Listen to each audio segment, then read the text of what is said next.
Pada pendapat saya, program ini merupakan sesuatu program yang amat menarik dan unik kerana selama ini saya hanya belajar berkomunikasi menggunakan lisan, tetapi melalui program ini saya dapat belajar untuk berkomunikasi secara visual. Selain itu, apa yang saya belajar daripada program ini adalah saya dapat menyampaikan sesuatu perkara yang sukar kepada sesuatu perkara yang mudah melalui gambaran visual sahaja. Ini merupakan sesuatu perkara yang baru. Seboleh-bolehnya semua organisasi kalau boleh diberi peluang untuk mempelajari teknik ini agar dapat berkomunikasi secara lebih mudah dengan top management dan juga rakan sepejabat kita.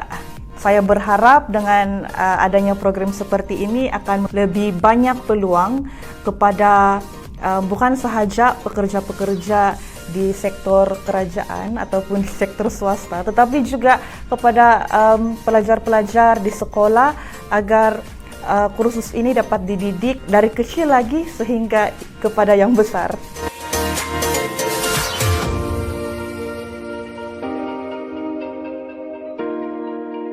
Program ni menunjukkan kepada kita, mengajar bahawa kita sebenarnya menggunakan balik skill dan pengalaman serta ilmu yang kita pernah ada sebelum ni. Dulu daripada kecil-kecil kita memang dah belajar melukis semua, tapi bila kita come to working life, kita tend to guna teknologi digital. Yang kita rasa contohnya sekarang ni banyak rata-rata buat presentation menggunakan slide PowerPoint, tapi kita tak faham konsep mula-mula untuk buat penyampaian kita ni dalam bentuk presentation. So dengan adanya kelas ni mengembalikan balik skill-skill yang kita pernah ada, iaitu melukis, di mana sebelum kita nak lakukan satu presentation tu, kita draft dulu apa yang kita nak sampai. The beauty of this program, kita strategi benda yang kita nak sampaikan dulu. So that benda tu perfect, di mana kita tak perlu lagi nak buat banyak kesilapan. Kita buat awal-awal, kita dah minimize, kurangkan masa untuk buat presentation tu. So bila kita dah start buat presentation tu, dah perfect dah untuk orang tengok.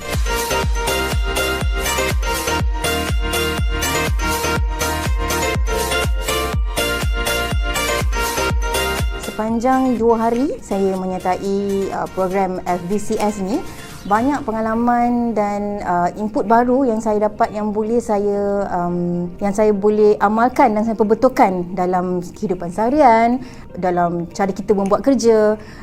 Yang paling penting sekali cara kita membuat kerja lah, macam mana nak memudahkan, macam mana menjadi lebih tepat, nak elak miscommunication dan segalanya. Apa yang diajar oleh Coach Dr. Rozami dan Coach Amirul akan kita adaptasi dalam proses seharian di rumah dan juga di tempat kerja. Good, keep it up.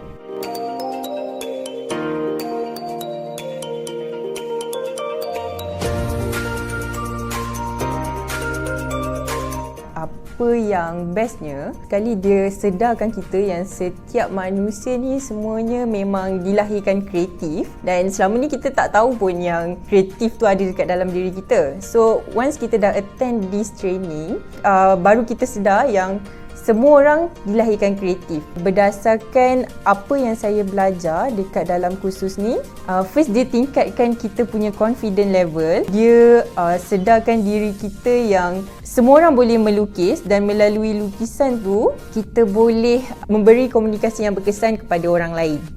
Memang kita tak ada masa langsung nak tidur sebab this program memang full of activity.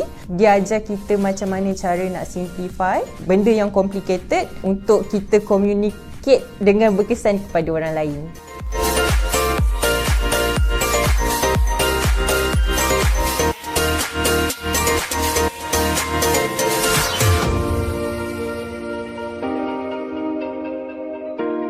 Mula-mula bila kita start training ni, saya dan kawan-kawan sebenarnya rasa sedikit terkejut dengan nota ni kita akan guna untuk 2 hari.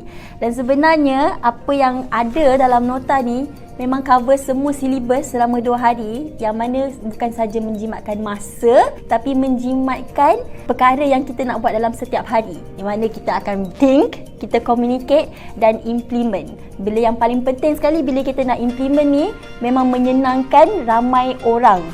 Dan saya rasa dalam kita punya training 2 hari ni, Coach Amirul dan juga doktor memang sangat membantu untuk bercerita tentang kita, untuk meyakinkan kita bahawa tak semestinya orang yang pandai melukis pandai untuk menggunakan teori ni. Orang yang tak pandai melukis, yang tangan keras, tangan kaku pun akhirnya boleh visualisekan apa yang ada dekat fikiran dia sebenarnya. So terima kasih kepada Teraju kerana memberi peluang kepada kami staf-staf Teraju menyertai program ni, dan terima kasih juga kepada tim trainer kita kerana sudi berkongsi tentang ilmu yang saya kira cukup baru, yang tak semua orang tahu, tapi semua orang boleh belajar untuk menggunakan ilmu ni.